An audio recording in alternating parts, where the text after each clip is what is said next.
Sosialisasi tentang keberadaan busana tradisional Nusantara perlu gencar dilakukan.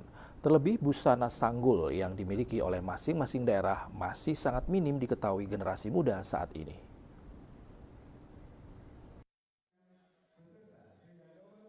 Seiring dengan kemajuan era globalisasi, perkembangan dunia fashion di Indonesia semakin pesat.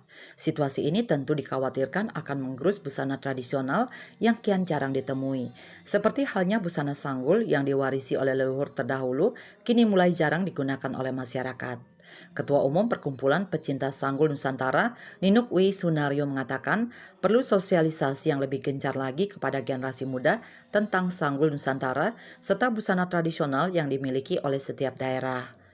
Ya, memang saat ini kami merasa bahwa harus semakin giat dan harus semakin sering melakukan edukasi dan sosialisasi Sanggul Nusantara, khususnya kita melibatkan anak-anak muda, generasi Z, generasi milenial, supaya mereka ikut serta dan pada akhirnya nanti akan mengambil bagian, sehingga proses sosialisasi dan edukasi ini senantiasa berkesinambungan. Ya, visi kami ingin mengenalkan kembali Sanggul Nusantara, kebaya dan busana tradisional sehingga perempuan Indonesia mengenal budaya-budaya tradisional warisan dari leluhur. Dengan semakin banyak generasi muda yang tahu dan mengenakan busana Sanggul Nusantara, diharapkan budaya-budaya tradisional yang dimiliki oleh setiap daerah maupun dilestarikan sehingga tidak punah akibat perkembangan zaman. Andika Bali TV.